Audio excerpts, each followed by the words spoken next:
Hello everyone, welcome to Shukla engineers academy. और हमारी जो मशीन लर्निंग और डेटा साइंस की क्लासेस हैं वो रेगुलर बेसिस पे चल रही हैं। तो आज का ये जो हमारा ऑडियो लेक्चर है इसमें हम लोग जानेंगे unit number 2, data processing, analysis and visualisation. इस यूनिट को हम इस लेक्चर में कवर करने का प्रयास करेंगे और आप लोग जो हैं मेरे साथ साथ इसके जो नोट्स वगैरह हैं वो भी आप लोग बनाते जाइएगा। सबसे पहले अगर हम बात करते हैं डेटा प्री प्रोसेसिंग की। डेटा प्री प्रोसेसिंग का मतलब होता है कि कोई भी डेटा अगर आपको दिया गया है तो आप पहले उसको एक जो रॉ फैक्ट्स होते हैं, रॉ फैक्ट्स को आप क्या करेंगे, नॉर्मली उसको अरेंज फॉर्म में करते हैं। जैसे अगर हम जनरली बात करें कि जब डेटा साइंटिस्ट होते हैं तो उनको जो डेटा दिया जाता है वो फ़िल्टर फॉर्म में नहीं दिया जाता है, उनको छोटे से फैक्ट्स दिए जाते हैं जिनको कंबाइन करके उनको एक पूरा रिव्यू आर्किटेक्चर क्रिएट करना होता है। तो अगर हम बात करें कि data in real world is dirty होता है और हमारा जो डेटा हमें मिलता है वो इनकम्प्लीट होता है, नॉइज़ी होता है, इनकन्सिस्टेंट होता है, डुप्लीकेट होता है, कई सारी ऐसी पॉसिबिलिटीज़ होती हैं जो हमें इसमें मिलती हैं। तो हमारा जो मशीन लर्निंग का कंसेप्ट होता है, जब हम मशीन लर्निंग एल्गोरिथम को इम्प्लीमेंट कराते हैं तो मशीन लर्निंग जो एल्गोरिथम है हमारी वो बेसिकली अगर हम बात करें तो वो एक कंसेप्ट होता है GIGO, यानी कि garbage input garbage out. Machine क्या है, एक जस्ट लाइक अ बेबी है। बेबी का मतलब हो गया जैसे जो छोटे बच्चे होते हैं, जैसा आप उनको सिखा दोगे वो वैसा ही सीख जाएंगे। तो वैसे ही सेम कंडीशन मशीन की होती है। मशीन के अंदर हम जो भी फीड करेंगे वही आउटपुट वो हमें देगी। अगर हम अच्छी चीज़ें इनपुट करेंगे तो हमें अच्छा मिलेगा और अगर हम ख़राब इनपुट करेंगे तो हमें ख़राब चीज़ें मिलेंगी।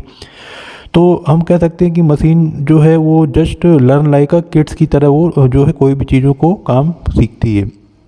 तो हमारा यहाँ पर रिस्पॉन्सिबिलिटी बनती है कि जो मशीन में इनपुट दे रहे हैं वो हमारे लिए फ़ायदेमंद हो, उसकी कंसिस्टेंसी जो है उसको हम रिमूव करके दें, डेटा जो उसके अंदर हम इम्प्लीमेंट करा रहे हैं वो एक एक्यूरेट फॉर्म में हो।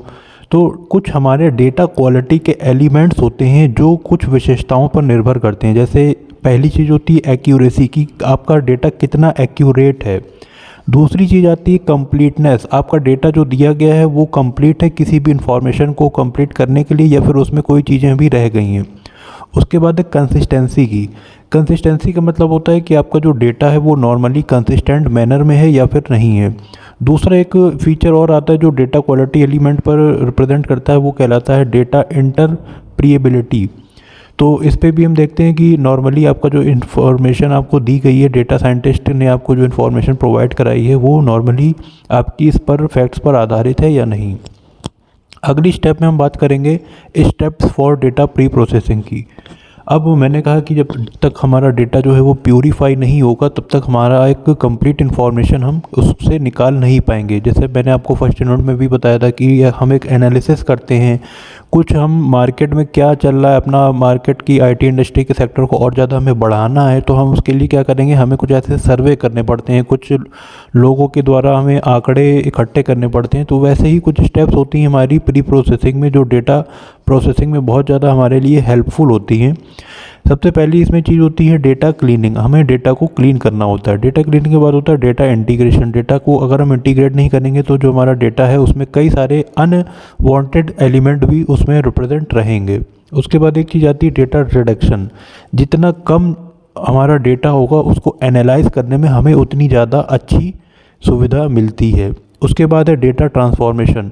डेटा ट्रांसफॉर्मेशन का मतलब यही है कि हमें अगर कोई फैक्ट दिए गए हैं और हमें अपने फैक्ट्स को किसी भी डिपेंडेंट डेटा से ट्रांसफॉर्म कराना है तो उससे आसानी से हम करा सकते हैं। और डेटा प्री प्रोसेसिंग की लास्ट और इम्पॉर्टेंट स्टेप होती है हमारी डेटा डिस्क्रिटाइजेशन।